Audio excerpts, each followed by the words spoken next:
जयचंद एक बहुत शक्तिशाली राजा थे जो 12वीं शताब्दी में कन्नौज और उसके आसपास के इलाकों पर राज करते थे। वह गहड़वाल वंश से थे जो गुर्जर प्रतिहार साम्राज्य के पतन के बाद उत्तर भारत में बहुत प्रसिद्ध हुआ था। गहड़वाल अपनी सैन्य शक्ति और कला और संस्कृति के संरक्षण के लिए जाने जाते थे। जयचंद 12वीं शताब्दी के मध्य में कन्नौज की गद्दी पर बैठे थे। उन्हें एक ऐसा राज्य विरासत में मिला जो पहले से ही शक्तिशाली और समृद्ध था। वह एक कुशल योद्धा और चतुर शासक थे। जयचंद ने कई सैन्य अभियानों के माध्यम से अपने राज्य का विस्तार किया। उसने आसपास के कई शासकों को हराया और एक विशाल क्षेत्र पर अपना नियंत्रण स्थापित किया। जयचंद के शासनकाल में कन्नौज उत्तर भारत के सबसे महत्वपूर्ण शहरों में से एक बन गया। यह व्यापार और वाणिज्य का केंद्र था और पूरे उपमहाद्वीप के विद्वानों, कवियों और कलाकारों को आकर्षित करता था। जयचंद कला और साहित्य के संरक्षक थे। उन्होंने मंदिरों, महलों और अन्य सार्वजनिक कार्यों के निर्माण का काम शुरू करवाया। जयचंद के शासनकाल के साथ ही उत्तर भारत में एक और शक्तिशाली शासक का उदय हुआ, अजमेर और दिल्ली के पृथ्वीराज चौहान। पृथ्वीराज एक महत्वाकांक्षी और करिश्माई राजा थे जो अपनी शक्ति का विस्तार करने के लिए दृढ़ थे। दोनों राजा उत्तर भारत में वर्चस्व के लिए प्रतिद्वंद्वी थे। उनकी प्रतिद्वंदिता राजनीतिक, आर्थिक और व्यक्तिगत कारकों के जटिल मिश्रण से प्रेरित थी। जयचंद और पृथ्वीराज के बीच प्रतिद्वंदिता की सबसे प्रसिद्ध घटनाओं में से एक थी बाद वाले की पत्नी संयोगिता का अपहरण। किंवदंती के अनुसार संयोगिता पृथ्वीराज से प्यार करती थी। हालांकि जयचंद ने इस रिश्ते को अस्वीकार कर दिया और अपनी बेटी का हाथ विवाह में देने से इनकार कर दिया। इस अपमान से क्रोधित पृथ्वीराज ने कन्नौज पर छापा मारा और संयोगिता को भगा ले गया। संयोगिता के अपहरण ने दोनों राजाओं के बीच संबंधों को और जहरीला बना दिया।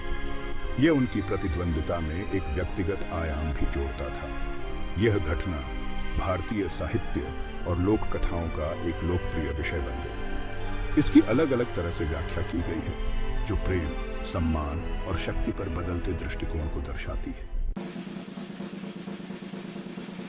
जयचंद और पृथ्वीराज चौहान के बीच प्रतिद्वंदिता 1199 ईस्वी में चंदावर के युद्ध में समाप्त हुई। यह लड़ाई उत्तर भारत के इतिहास में एक महत्वपूर्ण मोड़ थी। इसने गढ़वाल वंश के अंत और दिल्ली पर मुस्लिम विजय का मार्ग प्रशस्त किया।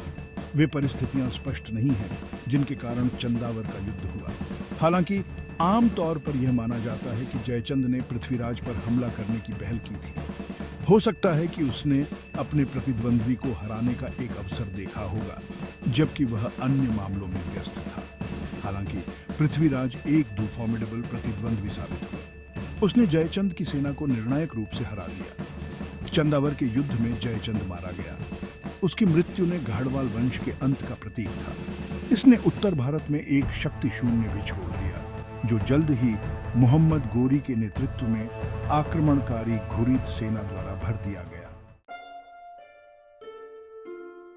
भाग 4, जयचंद की विरासत, गद्दार या दुखद नायक। जयचंद भारतीय इतिहास में एक विवादास्पद व्यक्ति हैं।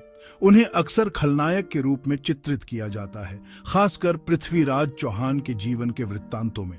उन पर पृथ्वीराज के खिलाफ मोहम्मद गोरी के साथ गठबंधन करके अपने साथी हिंदू राजाओं को धोखा देने का आरोप है। इस कथित विश्वासघात को दिल्ली में मुस्लिम विजय और बाद में भारत में मुस्लिम शासन की स्थापना में एक महत्वपूर्ण कारक माना जाता है। हालांकि जयचंद को गद्दार के रूप में चित्रित करने पर कुछ इतिहासकारों द्वारा विवाद किया जाता है। उनका तर्क है कि इस दावे का समर्थन करने के लिए कोई ऐतिहासिक प्रमाण नहीं है कि उसने मोहम्मद गोरी के साथ गठबंधन किया था। वे बताते हैं कि जयचंद के पास पृथ्वीराज से लड़ने के अपने कारण थे और यह कि उसके कार्य धार्मिक विश्वासघात के बजाय राजनीतिक महत्वाकांक्षा से प्रेरित थे। चाहे वह गद्दार रहा हो या न हो, जयचंद भारतीय इतिहास में एक महत्वपूर्ण व्यक्ति था। वह एक शक्तिशाली शासक था जिसने कन्नौज में एक स्वर्णिम युग की अध्यक्षता की। उनके शासनकाल ने गहड़वाल वंश के उच्च बिंदु को चिह्नित किया। चंदावर के युद्ध में उनकी मृत्यु भारतीय इतिहास में एक महत्वपूर्ण मोड़ थी, क्योंकि इसने दिल्ली पर मुस्लिम विजय का मार्ग प्रशस्त किया। भाग 5। भारतीय इतिहास में कन्नौज का महत्व। जयचंद द्वारा शासित नगर कन्नौज ने सदियों तक उत्तर भारत के इतिहास में एक महत्वपूर्ण भूमिका निभाई। गंगा नदी के उपजाऊ मैदानों पर स्थित कन्नौज ने रणनीतिक व्यापार मार्गों की कमान संभाली और अपनी समृद्धि और सांस्कृतिक जीवंतता के लिए प्रसिद्ध था। यह कई साम्राज्यों और राजवंशों द्वारा प्रतिष्ठित पुरस्कार था, जिससे बार बार संघर्ष और सत्ता संघर्ष होते रहते थे। 7वीं शताब्दी में हर्षवर्धन के शासनकाल के दौरान कन्नौज अपने चरम पर पहुंच गया, जो शिक्षा और बौद्ध धर्म का एक प्रसिद्ध केंद्र बन गया। शहर का प्रभाव दूर दूर तक फैला हुआ था, जो पूरे भारतीय उपमहाद्वीप के विद्वानों, कलाकारों और तीर्थयात्रियों को आकर्षित करता था। हर्ष के साम्राज्य के पतन के बाद भी कन्नौज गुर्जर प्रतिहारों और गढ़वालों सहित विभिन्न राजवंशों के तहत एक महत्वपूर्ण शक्ति केंद्र बना रहा।